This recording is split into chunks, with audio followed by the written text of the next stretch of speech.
Amen.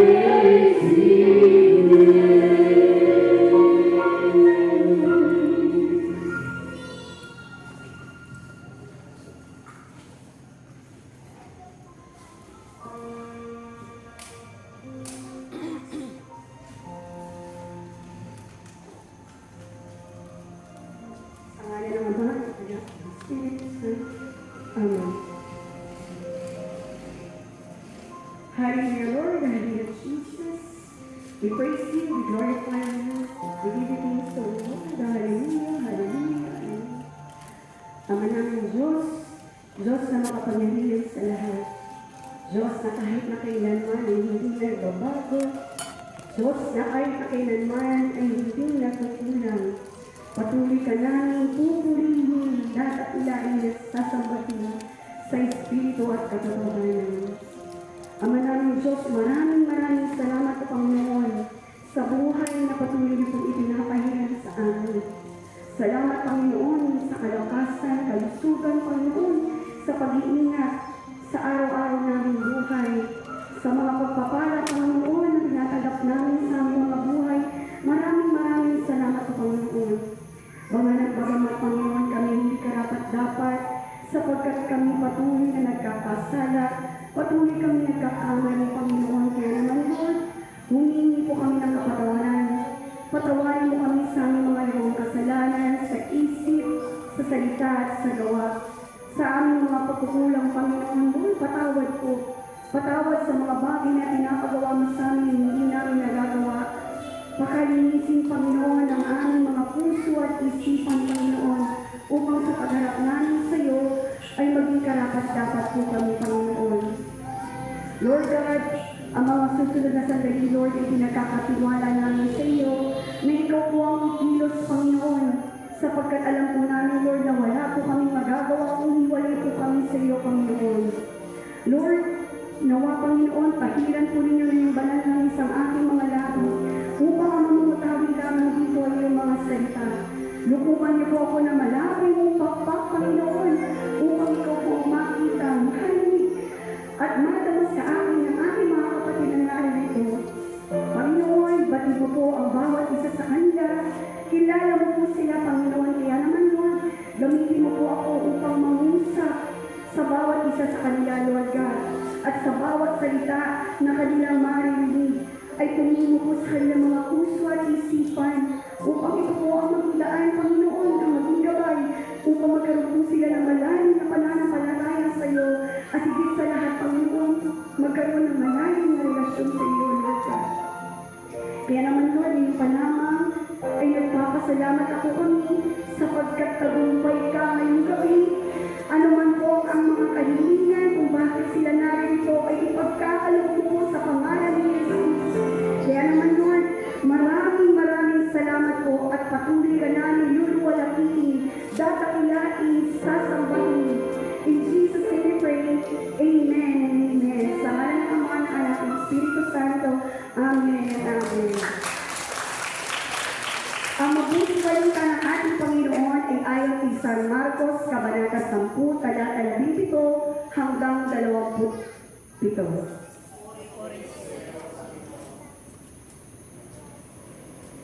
Nang siya'y paalis na, may isang lalaking patakbong lumapit kay Jesus.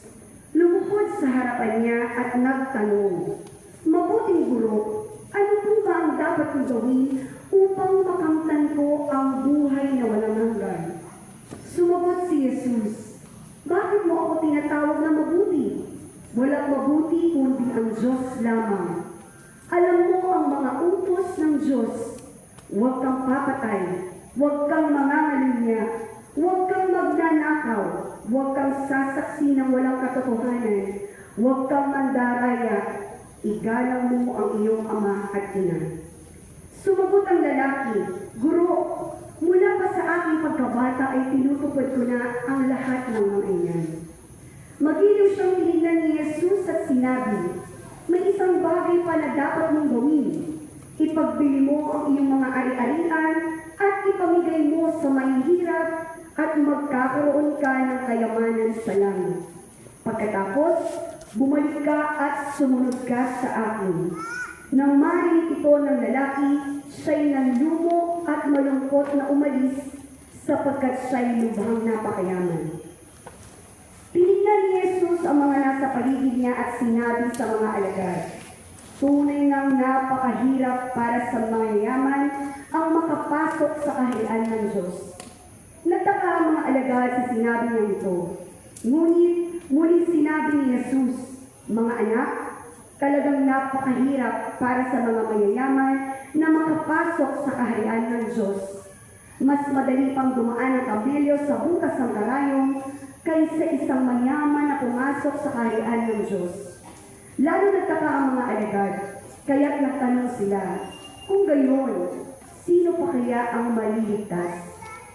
Tinignan sila ni Jesus at sinabi sa kanila, hindi ito kayang gawin ng tao, ngunit hindi ito imposible sa Diyos, sapagkat ang lahat ng bagay ay kayang gawin ng Diyos. Ang mabuting balita ng ating Panginoon. Palakpakan po natin ang salita ng Diyos. Hallelujah! Praise God! Praise Jesus! Puri na palakpakan natin ang ating Panginoon. Palakpakan natin ang kasama. Amen! Palakpakan natin ang kasama. Praise the Lord! Hallelujah! Sige po mga kapatid, sige po na po tayo. Isang mapagpalang gabi po mga kapatid! Happy New Year! Bagong taon pa rin naman po mga kapatid. Sige po batiin natin ang ating mga kapatid katabi. Kapatid! Kapatid, Mapagpalang gabi sa iyo. paano gabi sa iyo? Happy New Year! Kumusta ka? Kumusta ka? Ano po ba ang sagot? Kumusta po mga kapatid? Amazing! Amen! Praise the Lord! Alam niyo po mga kapatid, naaalala ko, yung unang-unang pagkakataon, ako po ay ginamit ng ating Panginoon. Siguro naaalala niyo yun. October 2023, na kung saan ako po ay isa pa lamang pong estudyante po ni Ninong Dean. Bunutan po kami ng araw na iyon dahil hindi po nakadalo yung preacher ko na naka-assign, naka-schedule ng araw na iyon. Nagbunutan po kami tatlo. Ako po, ang aking brother husband na si John, at syempre po, ang aking biyanan, si Sister Mama Fred. Sa kabutihan po ng ating Panginoon, ako po ang nabunod. Amen. Yung aking nervyos po ng araw na yun, abot-abot ang langit. Pero alam ko, nautos yun ng ating Panginoon, kaya sumunod ako. Amen. Flashback, fast track, 2025. Tinawagan po ako ni Ninong Ding, anak, third week ka ng Saturday sa Amazing. Hallelujah, praise the Lord. Yung nervous ko ng 2023, bumalik po ulit. Samantalang 3 weeks ago. Hallelujah. Pero dahil po utos ng ating Panginoon, kailangan ko pong sumunod. Andito po ako upang maglingkod, paglingkuran ng ating Panginoon. Amen. Wala ko. Siyempre po, dahil plano po ito ng ating Panginoon, plano ni Lord para sa akin. Dahil alinin ko po sa inyo, hihinagap po sa aking isipan. Hindi ko po talaga nakita yung sarili ko kakatatayo sa harapan at magsasalita. Pero gusto ko po maglingkod kay Lord. Hindi ko po alam na sa ganito pamamaraan niya ako gagamitin. Amen po. Ibig sabihin po mga kapatid, may plano po sa bawat isa sa atin ang ating Panginoon. Ngayon, dahil 2025 bagong taon, ang tanong, gaya din po ba tayo ng isang lalaking mayaman na lumapit po sa ating Panginoon? Yung kanya, syempre po, 2025, bagong taon, bagong pag-asa, bagong pangarap. Meron tayong mga bagong nais makamtan yung 2025. Meron tayong nais na i-focus, pagbuhusan ng isip, panahon, oras, na makamtan natin sa 2025. Ang tanong, katulad yung ba na lalaking mayaman, yung ating nais makamtan. Ano po ba ito? Sabi niya, mabuting guro, ano po ba ang dapat kong gawin upang makamtan ko ang buhay na walang hanggan? Kasama po ba niya sa plano natin ngayon, 2025? Itaas na po natin ang ating mga kamay kung tayo po ay nagnanais makamtan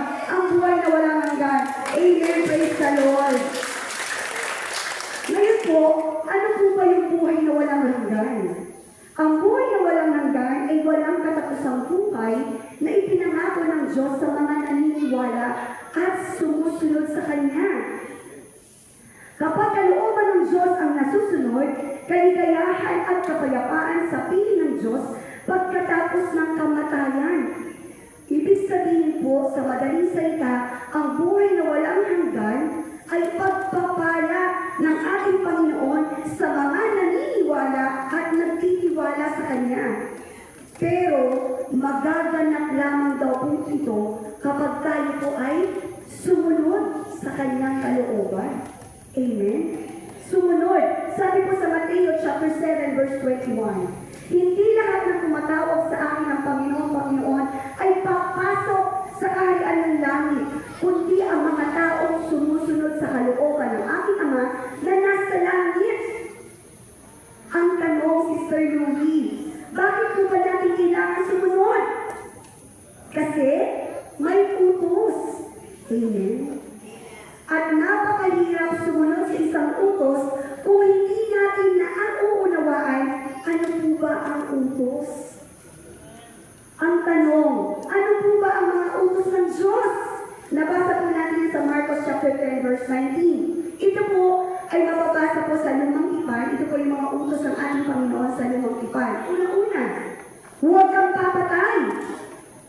Pangalawa, huwag kang mangangalunya o huwag makikipagrelasyon sa may asawa. Pangatlo, huwag kang magnanakaw. Huwag tayong kukuha ng hindi sa atin. Ang apat, huwag kang sasaksi ng walang katotohanan. Ibig sabihin, huwag tayong maging marites.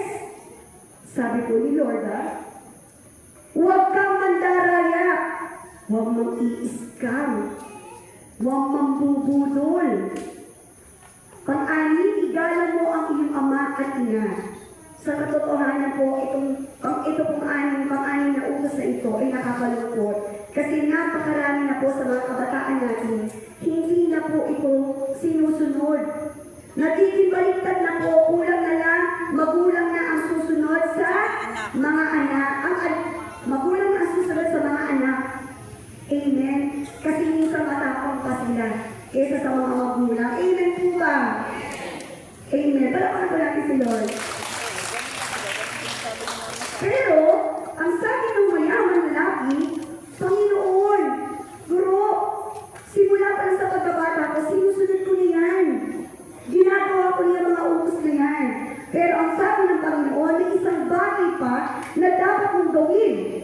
Ipagpili mo ang iyong mga ari-arian at ipamigay mo sa mahihirap. At magkakaroon ka ng kayamanan sa langit pagkatapos bumalik ka sa akin at sumunod ka sa akin. So, ibig sabihin, hindi kung sinasa buhay natin ang mga utos ng Diyos o sinusunod natin ang mga utos ng Diyos, hindi pa rin daw po sasapat. Kasi may isang bagay pa daw po tayo na dapat natin gawin. Ang sabi, ipagpili ang mga ari-arian. Ipagpili, literal ngayon po sa panahon natin, ito po yung mga bagay na dapat natin isinusuko. Binibitawan. Bakit? Kasi baka itong mga bagay na ito ang nagiging hadlang kung bakit hindi po tayo nakakasunod sa kalooban ng ating Panginoon. So ano po ba yung mga bagay na dapat po daw natin isuko? Sabi, di ba? Ano po ba ang mga dapat natin isuko upang tayo po ay magkaroon ng lubos sa pagsunod sa Panginoon? Isusuko, ano po ba yan? Mga ari-arian. Ano-ano po ba yung mga ari-arian yan? Mga kapatid, hindi po ibig sabihin ng ari-arian, ito po ay material na bagay. Ang mga ari-arian na ito po yung mga bagay na pinagpupuhusan natin ng oras, panahon, lakas.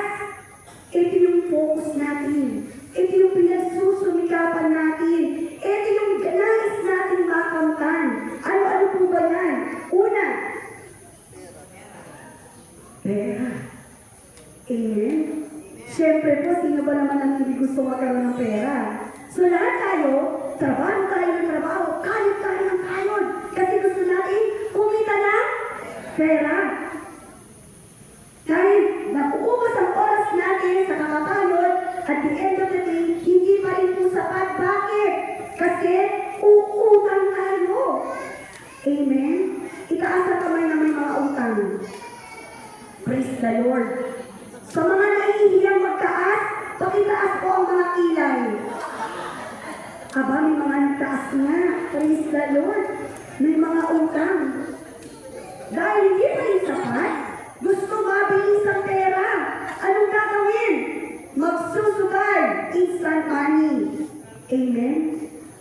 At the end of the day, ano po ang problema? Pera pa rin. Bakit?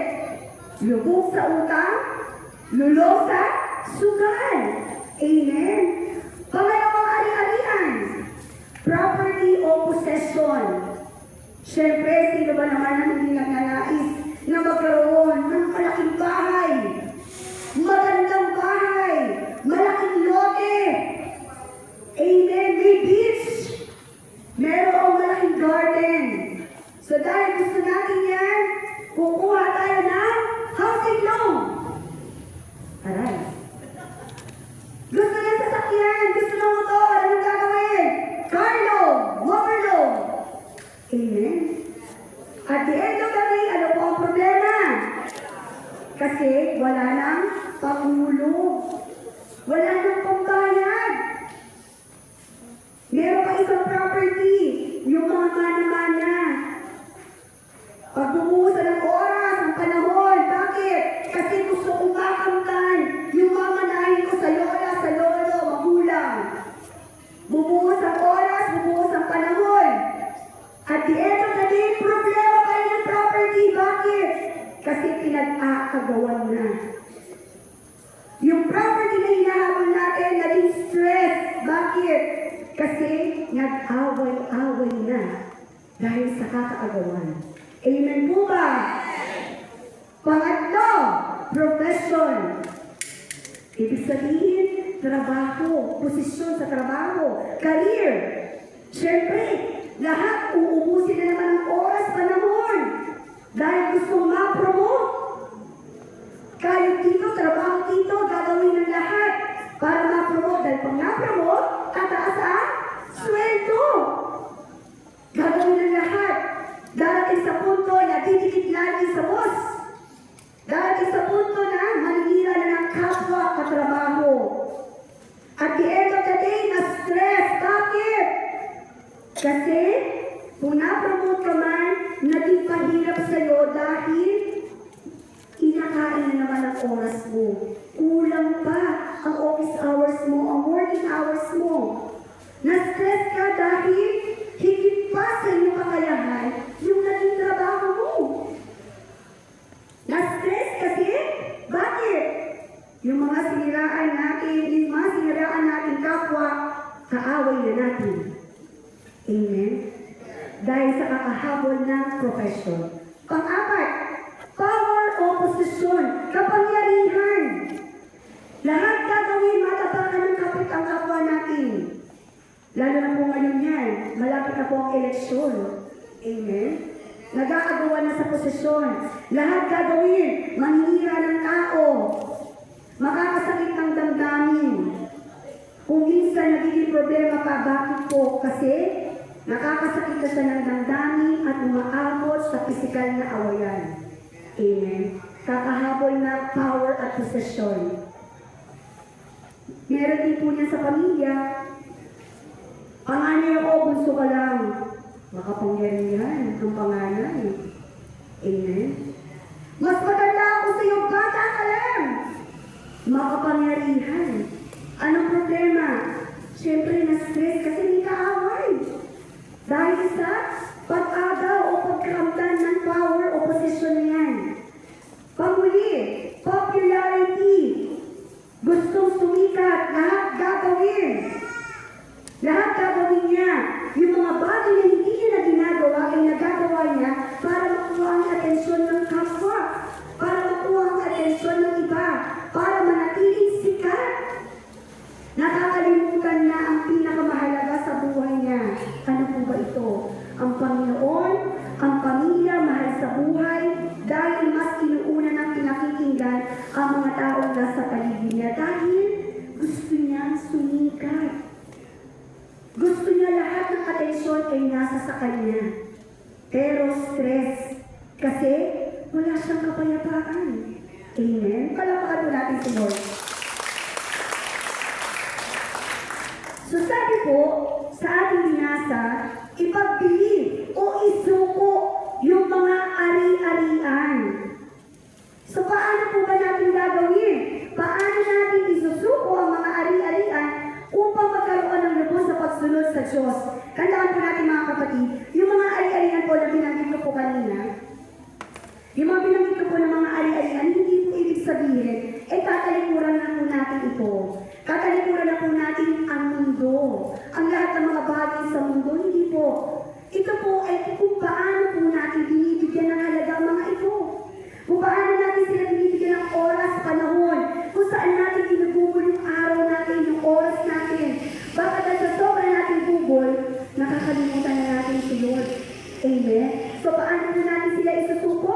Ano po ba ang English ng pagsunod? Obey. Pakibasa nga po. Pakispell po ang obey. Obey. So una, letter O. Paano isusuko ang mga ari-arian? Open-handed always. Ibig sabihin, palaging bukas palad. Pagiging bukas palad palagi. Ayon po sa Lucas chapter 16 verse 9. At nagpatuloy si Jesus sa pagsasalita. Kaya sinasabi ko sa inyo, gamitin ninyo ang kayamanan ng mundo ito sa paggawa ng mabuti sa iyong mga kapwa.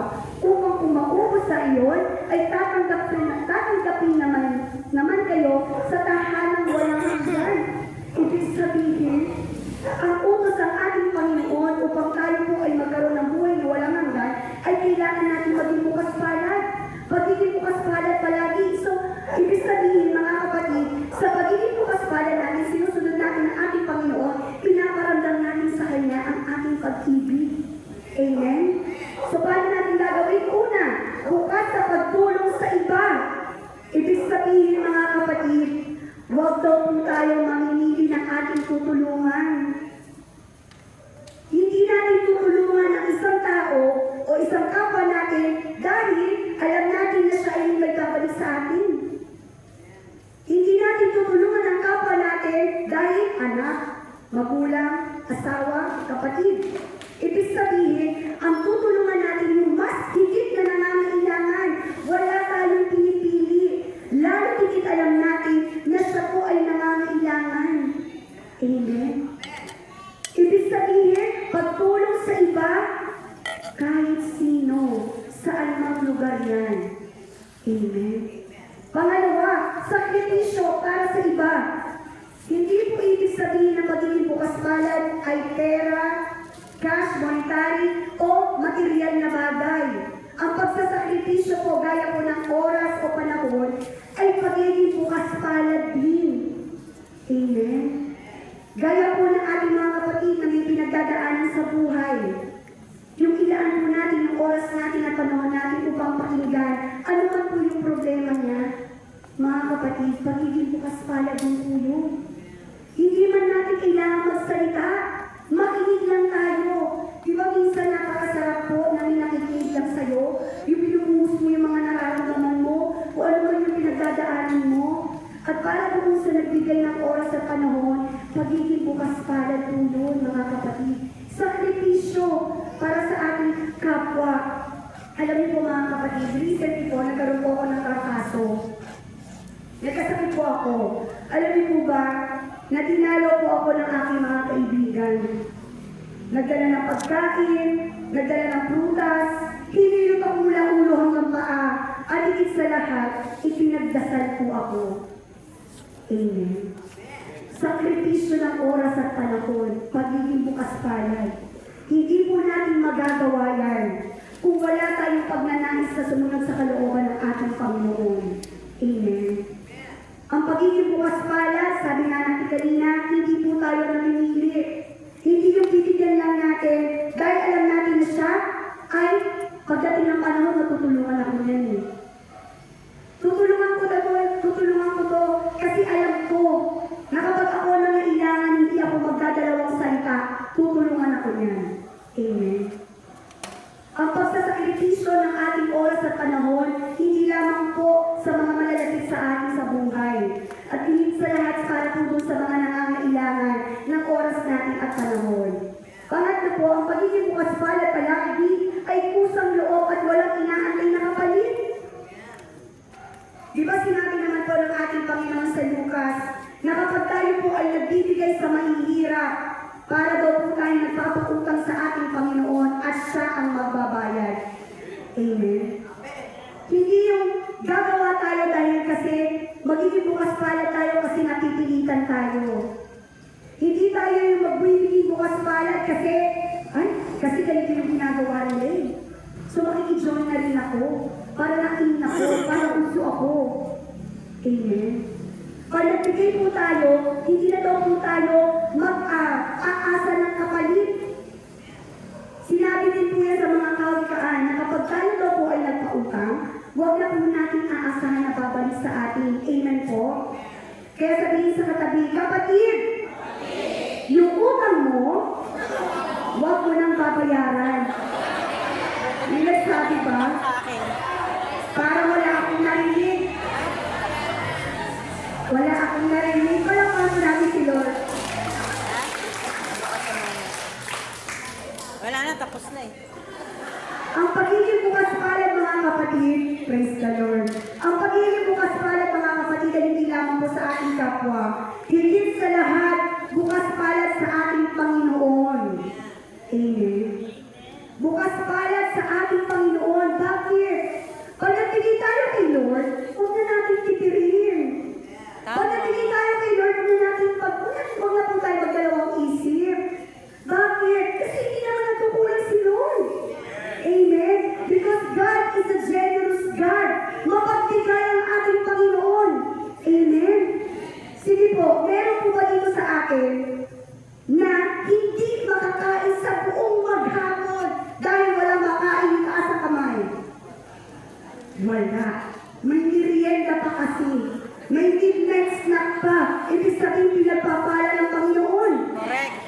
Meron po ba sa atin na iisa lang ang paris ng damit at mamayang gabi pag uwi, lalabahan, patutuyuin dahil bukas, isusunod ulit? Wala. Kasi multiple ang partners. Amen. Ibig sabihin, pinagpapala tayo ng Panginoon. Nagkukulang ba si Lord sa atin? Hindi, kasi He is generous. Kaya mga kapatid, maging generous din tayo. Pag nagbigay po tayo, bakit nga po ba tayo nagbibigay sa simbahan? At bakit po ba tayo nagbibigay sa mga gawain o prayer meeting o community po? Bakit po ba tayo nagbibigay? Kasi po, pag tayo po ay nagsisimba at tayo po ay umaattend ng prayer meeting, tayo po ay sumasamba at nagpupuri sa ating Panginoon. Amen po ba? Kailangan natin ng kuryente. Amen. Kailangan ng kuryente, kailangan ng pambayad. Sa gawain ng Panginoon at sa simbahan, kailangan ng speakers. Kailangan ng microphone. Dahil wala, magkakaintindihan po ba tayo? Hindi tayo magkakaunawaan. Amen. Kailangan po natin na darating ang araw, masisira po itong mga ito. Ito po ang ginagamit natin pagpupuri sa Panginoon. Ito po ang ginagamit natin para sumamba sa ating Panginoon. Amen po ba? Wala po ba natin si Lord? Letter B. Be contented. Pagsasanay na maging kontento sa buhay. Philippians chapter 4 verse 11 to 12. Hindi ko sinasabi ito dahil kayo'y pinaghahanapan ko ng tulong. Natutunan ko ng masihan, maging anuman ang aking kalagayan. Alam ko kung paano magikahos. Alam ko rin kung paano managana. Natutunan ko na ang sekreto kung paano masiyahan sa anumang kalagayan sa buhay. Ang mabusog o ang magutom, ang managana o ang maghirap. Ang nagsabi po nito mga kapatid ay si San Pablo. Si San Pablo po ang nagsabi nito sapagkat naranasan niya po ang maging kasagana. Dahil ibinibigay po kay San Pablo ang kanyang mga pangangailangan, actually higit pa po sa kanyang mga pangangailangan ng mga taga-Pilipos. Pero naranasan niya rin pong magutom. Naranasan niya rin pong matulog sa lamig.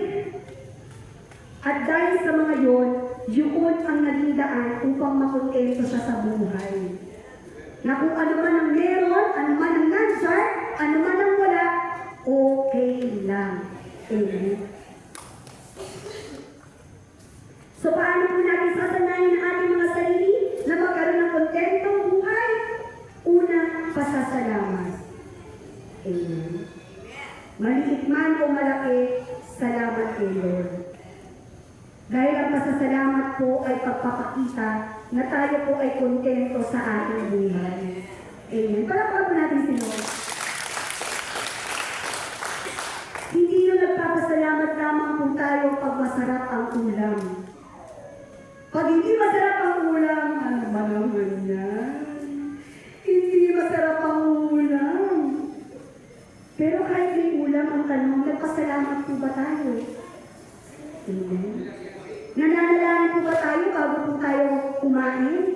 Nagpapasalamat po ba tayo sa ating Panginoon?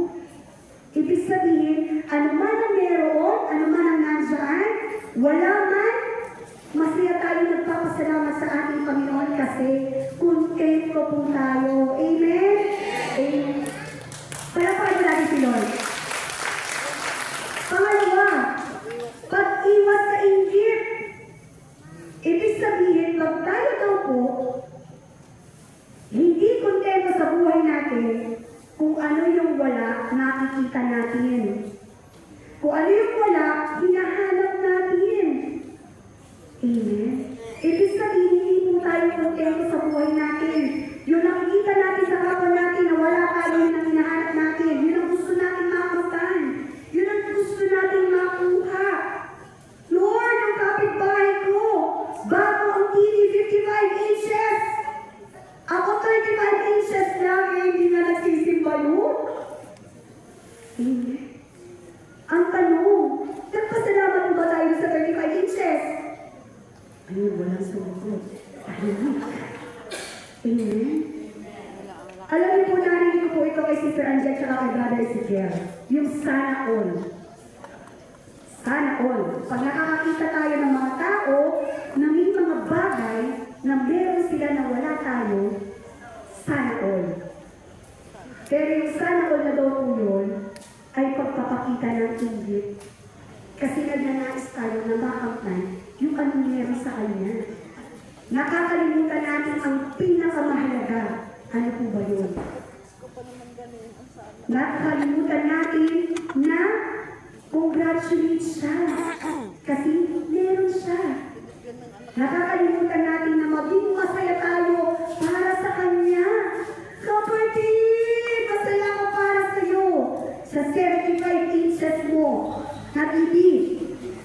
Amen. Amen po ba? Palakpakan mo natin si Lord. Pagsasali na maging kontento sa buhay, pangatlo, simpleng pamumuhay. Ibig sabihin, hindi na po tayo namumuhay sa mga mundo. Hindi na po tayo namumuhay na pagiging materialismo. Na ang pinagbubusan nating oras ay yung mga material na bagay.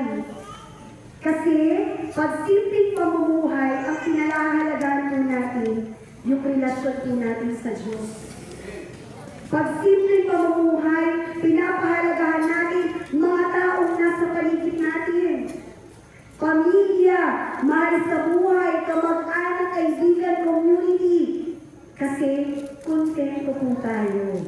Amen po ba? Amen. Pang-apat, pagiging kontento, syempre, pagiging masayahin. Amen. Kapag masaya ka parati, pag positibo ang iyong pananaw, ibig sabihin, kontento ka sa buhay. Amen. Kaya po tama po kanina, sabi nga ni Sister Nita, ang gaganda ng mga anak ni Lord. Amen. Pinapaganda, pinapabata, lagi nakangiti kasi bakit? Kontento sa buhay. Masaya parati. Amen po ba?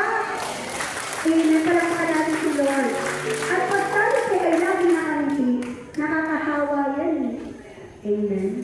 Pag nakita mo yung kapatid natin na nakangiti, aba, ikaw naman mapapangiti ka na rin. Diba po? Lagi siya masaya. Wala na silang ulam, masaya pa rin siya. Amen? Kasi, kontento sa buhay. Amen? Mapuputulan na yan ng ilaw, pero nangangitin pa rin. Amen? Kasi, kontento sa buhay. Amen po ba? Palakpan ko namin si Lord. Paano isusuko ang mga ari-arian? Letter E, empowering trust in God. O, pinapatatag ang pagtitiwala sa Diyos. Ayon po sa mga Kawikaan chapter 3, verse 5. Kaya ka magtiwala buong puso at lubusan at huwag kang mananangan sa sariling karunungan. Ibig sabihin, pag pinapatatag natin ang ating pananampalataya, kay Lord lang tayo umaasa. Pag pinapatatag natin ang ating pagtitiwala sa Diyos, hindi tayo nananangan sa sarili nating karunungan. Umaasa tayo kay Lord. Amen? So paano? Sa pakikinig ng salita ng Diyos. Dahil ang salita ng Diyos ang ating buhay. Amen? Dahil pag tayo ay nakikinig ng salita ng Diyos, ibig sabihin, nagtitiwala tayo kay Lord. Kaya po tayo narito ngayon kasi nagtitiwala tayo sa ating Panginoon at sa patuloy po natin pakikinig, parang natin si Lord. At sa patuloy po natin ang pakikinig ng salita ng Diyos, pinapatatag daw natin ang ating pagtitiwala sa Kanya. Amen. Kung maaalala nyo, may nagsabi po dito ng isang preacher, na kapag tayo daw po ay umaanin ng prayer meeting, tayo po ay nag-charge. Amen? Dapat pag tayo po ay nag-charge 100%. Amen? Ang sabi niya, lagi daw tayo a-attend ng prayer meeting. So kung nag-charge, hindi lamang po tayo nag-charge kapag tayo po ay ma-attend ng prayer meeting o gawain ng ating Panginoon, pinapatatag natin ang ating pagtitiwala. So paano po kung na-late po tayo? 100% po ba ang pag-charge sa ating pagtitiwala? Hindi. Paano na kung umabsent tayo? Naku po, panghihinaan na tayo ng loob. Amen? Sige, Sister Louie, hindi umabsent, hindi na late, pero natutulog. Hallelujah. Full charge pa rin ba yun? Pinapacharge po ba natin pagtitiwala natin sa Panginoon? Amen.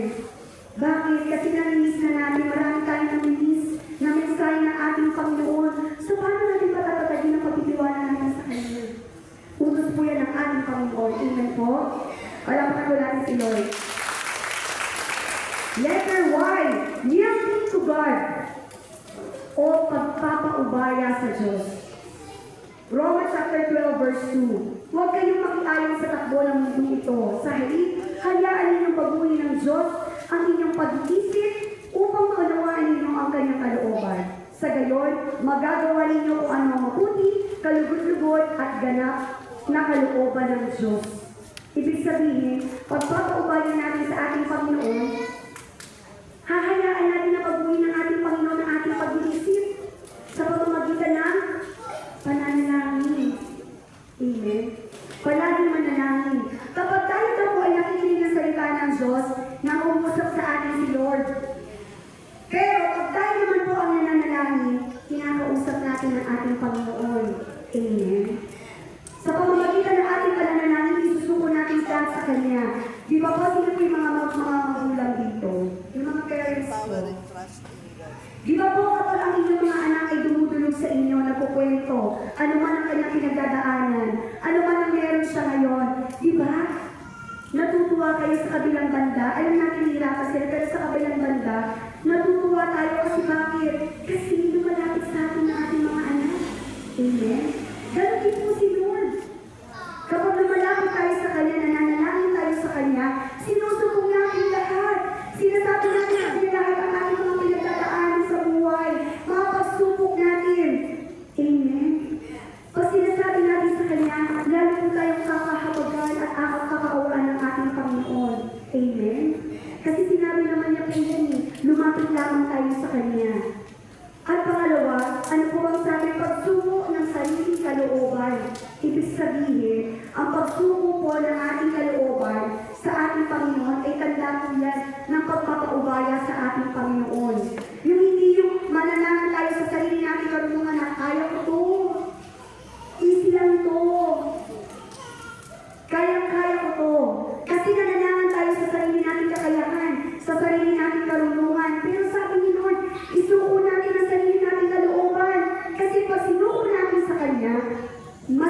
siyang mangungusap sa atin. Mas lalo niyang ipaparating sa atin ang mensahe kung paano natin mapapatutupayan yung mga pagsubok na yan. Hanggat hindi natin sinusuko sa Kanya yan, hindi natin malalaman ano bang mensahe niya. Hindi natin mauunawaan ano po ba yung nais ng ating Panginoon. Ano po ba yung kanyang kalooban hanggat hindi natin sinusuko sa Kanya. Amen po ka. Palapakan po natin si Lord. Sabi po sa Isaiah 48 chapter 48 verse 18, kung sinusunod mo lang ang aking mga utos, pagpapalasan ay dadaling sa iyo. Parang ilaw na hindi natutuyo ang agos, tagumpay mo sana ay sunod-sunod, parang along gumugulong sa dalampasigan. So, ba't hindi po tayo magtitiwala sa ating Panginoon, ba't hindi natin isusuko ang lahat sa Kanya? Ano man ang ating mga pangangailangan, may pagsubok man tayo, ipagkakaloob ng ating Panginoon. Ipagkakaloob niya hindi lamang po pagpapala o yung mga pangangailangan natin sa araw-araw. Bagkus, katagumpayan daw, magiging matagumpay sa pagsubok na ibinigay sa atin. Kasi tutulungan niya tayo. Amen po ba? Amen sa pamamagitan naman po yan ang pagsuko sa ating Panginoon. Amen po? Palakad natin si Lord. So, paano isusuko ang mga ari-arian? Open-handed always, be contented, empowering trusting God, yielding to God. Ibig sabihin po mga kapatid, ito po yung kalooban ng ating Panginoon na kailangan natin sundin kung tayo po ay nagnanais na magkaroon ng buhay na walang hanggan. Amen. Alam niyo po mga kapatid, sa lumang buhay po ni Sister Lumi, wala po ako niyan. Hindi po ako yan. Open-handed always. Sabi po sa akin ng aking mga kapatid, ako daw po ay may bulsa sa balat. Alam niyo po ba yun? Bulsa sa balat na kailangan ko pa daw pong hiwain ng aking balat para lumabas ang pera. Kasi po, hindi po ako basta-basta maglalabas ng pera kung hindi kinakailangan. Hindi po ako maglalabas ng pera kung hindi sagad na po. Alam niyo po, pito po kami magkakapatid, ako po ang bunso. Sinundan ko po, 5 lalaki, panganay po namin babae. Nung bata po ako, lagi ko naaalala, sabi ng nanay ko, mga anak, wala tayong ulam kasi nagbayad si akin ng tuition fee. Mga anak, wala tayong ulam kasi bumili ng libro si kuya. Ulam po namin, hindi ko alam kung sino po nakaabot dito. Alam niyo po yung Roy ko? Noodles. Isang sachet po, lulutuin niyo ng nanay ko sa napakaraming tubig. Lalagyan ng napakaraming repolyo para magkasya po sa amin. Pito kami magkakapatid na yung tatay ko, 10 po kami kakain. Naranasan ko po no, ako po'y nag-aaral, wala pa ako sariling rubber shoes. Dahil kailangan ko po ng rubber shoes, magpipili po ako, hihiramin ko, dalang sinutan ko lalaki, wala akong choice. Sapatos ng lalaki ang susuotin ko. Malaki, sasalpakan ng nanay ko ng bulak para magkasya. Nag-CAT po ako, kailangan ko na pantalon na maong. Siyempre, kay kuya ulit. Kasi wala akong pantalon. Nalagyan ng nanay ko lang, sinturon. Kailangan ng white t-shirt. Siyempre, kay kuya pa rin. Tukutin lang ng nanay ko, ipatakin. Nakapasok na ako. Natandaan ko po yun. Kaya nagtrabaho po ako, lahat ang kinikita ko, ng unang sweldo ko, yan lahat ang binili ko. Hindi ako sapatos, hindi ako pantalon, hindi ako t-shirt. Kasi naranasan ko yung wala. Kaya yan po ang pinahalagahan ko, yung kinikita ko. Pero mga kapatid, mali. Dahil, lagi na po ninyo naririnig, ang susi ng pagtanggap ay nasa pagbibigay. Amen? Amen? Para po kami natin si Lord. Para po tayo ay tumanggap, kailangan natin magbigay. Kailangan natin maging bukas palad. Amen? Lalo higit sa lahat sa mas nangangailangan. Never be contented. Siyempre, hindi kontento sa buhay. Bakit po? Dahil dati ang susumikapan po namin na mag-asawa, mamasyal, umakyat sa mga bundok, sa mga beach. Hindi ko tayo Luzon, hindi na kontento, pumunta ng Visayas. Hindi na kontento, pumunta ng Mindanao. Hindi na kontento, lumabas ng Amen. Pero mga kapatid, nung naglilingkod na po kami sa ating Panginoon, naglingkod po kami sa kulungan ng mga babae dito po sa City Jail ng Antipolo. Yung ligaya po pala ng 3 days tunay sa Boracay o 5 araw sa ibang bansa ay walang katumbas na kaligayahan sa 8 oras sa City Jail. Amen. Dahil po sa 8 oras na naglingkod kami kay Lord, doon ko naranasan. Doon ko na-realize kung gaano ko pinagpala ng ating Panginoon. At doon po nagsilbi sa akin si San Pablo. Amen. Na sobra kong pinagpala. Sobra ako na dapat makontento ako anong meron ako. Amen. Never he empowering trust in God. Guilty! Bakit? Hindi po kami regular na nagsisimba. Nagsisimba po kami kasi libre po kami. Nagsisimba po kami kasi birthday. Nagsisimba po kami kasi anniversary. Pag namamasyal po kami sa iba't ibang lugar, pumapasok po kami sa simbahan dito para magsimba. Para mag-picture taking. Kasi maganda pong i-post sa social media. Amen po ba? Amen? Pero, nasisipa ka po kung kami sa iba't ibang lugar. Para po ba, hindi namin alam na dapat po pala namin napagtiwalaan ng Diyos. Hindi namin alam yan kasi bakit? Hindi kami nakakapakinig ng salita ng Diyos. Hindi kami nagbabasa ng Bible. Pero mga kapatid, how ironic, di ba? Ang desisyon ng ating Panginoon. Ngayon, nandito po kami ginagamit ng ating Panginoon upang ipahayag ng kanyang mga salita. Gamitin niya kami upang ipahayag ng kanyang mga mensahe. Amen? Letter Y, yielding to God. Paano namin malalaman ang pagsuko sa ating Panginoon? Hindi na po kami nakakapakinig ng salita ng Diyos. Akala namin kaya na namin tumayo sa sarili namin mga paa. Nanananan kami sa karunungan namin, sa kakayahan namin. Bakit kami susuko sa ating Panginoon? Ang inaasahan namin ay aming mga sarili. Ako po tumating sa punto, naging dependent po ako sa asawa ko. Sa kanya po ako umaasa. At dahil wala po kaming anak, ako po ang kanyang Disney princess. Amen. Amen. Sa kanya po ako umasa. Pero mga kapatid, kung ano man po mga ito, natutunan ko po yan nung ipinahayag ko ni Lord yung kanyang mensahe para sa akin. Sabi ko nga po kanina, hindi ko naman po iisip na gagamitin ako ng ating Panginoon upang ipahayag ang kanyang mga salita. Pero, dahil ito po yung plano niya, kailangan ko po sumunod. Pero mga kapatid, hindi po ibig sabihin, perfecto po ako ha, hindi po. Dahil ako rin po ay nagkakamali pa rin po ako. Dahil yung mga pagkakataon na sinusubo pa rin po tayo ng ating Panginoon. Amen. Isa lamang po ang perfecto, ang ating Panginoong Jesus. Amen. Salamat po Lord. Pero ang sabi ni Lord, pag nakita niya na pinagsusumikapan natin ang sumunod sa kanyang kalooban, dahil napakahirap sumunod, aminin natin, napakahirap sumunod sa kalooban ng ating Panginoon, pero pag nakita ni Lord na pinagsusumikapan natin, kakalugdan na tayo. Isipin po natin mga kapatid, napakahirap na ng buhay dito sa lupa. Kailangan po ba dun sa kabilang buhay ay mahirap pa din? Siyempre ayaw na po natin yan. Sabi nga po ni Ninong B, ang buhay na hindi haharto sa langit ay walang kwentang buhay. Aminin po natin sa hindi ang katotohanan, tayo po lahat ay mamamatay. Hindi po natin alam kung kailan, hindi po natin alam kung paano.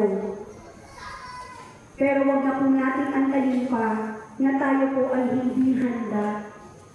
Kaya ngayon pa lamang po mga kapatid, pagnilayan na po natin kung paano po natin masusunod ang kalooban ng ating Panginoon.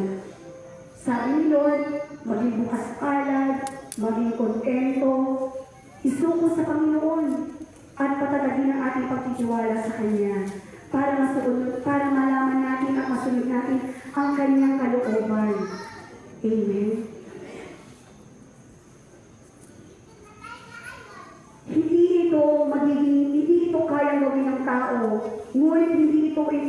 sa Diyos, sapagkat ang lahat ng bagay ay kayang gawin ng Diyos. Hindi po natin kayang mag-isa, aminin po natin na sa ating mga sarili. Hindi natin kayang mag-isang sumunod, hindi natin kayang mag-isa na magbago. Pero walang imposible sa Diyos.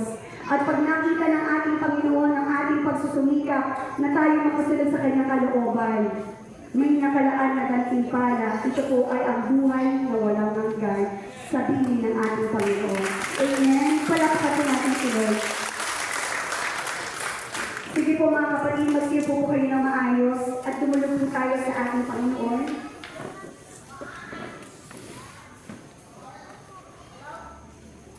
Ipikit niyo po ang inyong mga mata, ilagay po ninyo ang inyong mga kamay sa tapat po ng inyong mga puso.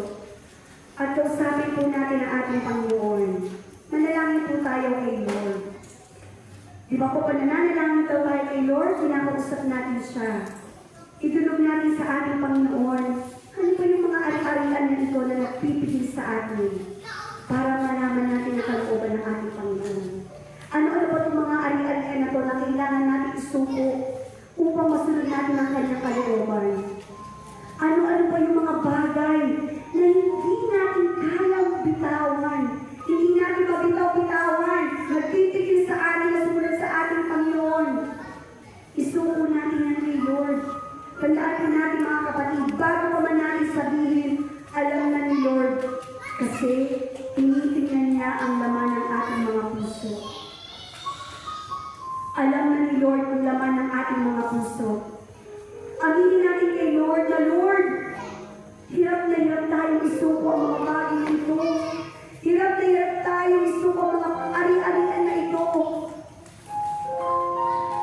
Pasinuko natin ito sa ating Panginoon at buksan ang ating mga puso, magkakaroon ng daan ang ating Panginoon para pasukin ang ating mga puso upang bigyan tayo ng kalakasan, tibay ng pananampalataya at higit sa lahat, lubos sa pagtitiwala sa ating Panginoon upang maisabuhay natin ang kanyang kalooban, upang masunod natin ang kanyang kalooban. Kaya naman mga kapatid, patuloy po tayo, dumulog sa ating Panginoon. Isuko natin, ano pa ba yung nagpapabigat sa atin? Ano ba yung nagpapabigat sa ating mga damdamin sa ngayon? Yung mga pagsubok na yan, hindi natin kaya. Kaya ni Lord yan alisin. Kaya ni Lord na pag-aalin ng ating mga buhay. Isuko lamang natin sa Kanya. At sa ating pong pagsuko, gawin po natin ang panalangin, ang awit na ito. Oh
Isinusuko po namin sa iyo, Panginoon, ang mga ari-arian. Hindi namin mabitaw-bitawan. Isinusuko po namin sa iyo, Panginoon, ang mga bagay, makabundong bagay na hindi namin maisuko, na hindi namin mabitawan, na nagiging hadlang sa pagsunod namin sa iyong kalooban. Narito po, Panginoon, ang aking mga kapatid na dumudulog sa iyo, Panginoon. Lord, kilala mo po sila. Bati mo po, Panginoon, ang kanilang mga pangangailangan. Bati mo po, Panginoon, ang kanilang mga pinagdadaanan. Bati mo, Panginoon, kung ano man po ang mabibigat na laman ng kanilang mga puso at isipan, Panginoon. Kaya naman, Lord, pakinggan mo po, Panginoon, ang kanilang pagsungo sa iyo. Pakinggan mo po, Lord God, ang kanilang mga hinaing, Lord God. Pakinggan mo po, Panginoon, ang kanilang mga panangalan. Sapagkat naniniwala at naniniwala kami, Panginoon, ikaw lamang ang makakapagbigay, Panginoon, ng kalakasan sa bawat isa sa kanila upang magkaroon po ng matibay na pananampalataya sa iyo, Panginoon. Sapagkat ikaw lamang, Panginoon, ang magbibigay ng matatag na pagtitiwala nila sa iyo, Panginoon, upang masunod nila ang iyong kalooban. Sapagkat alam ko po, Panginoon, ang aking mga kapatid dito, nagnanais din po, Lord God, na makasama ka sa buhay na walang hanggan. Kaya naman, Lord, kasama po ng aking mga kapatid na si Brother John at si Sister Lee, gamitin mo po kami, Panginoon, na maging daluyan, Lord God, sa pamamagitan po ng iyong banal na langis, Panginoon. Gamitin mo po kami, Panginoon, upang maging pagpapala sa bawat isa sa kanila. Kaya naman, Lord, binulong po namin sa iyo, Lord, sa mga susunod na sarili, Lord God, ikaw po ang mangusap sa kanila, Panginoon. Ikaw po ang umilos sa kanila mga buhay,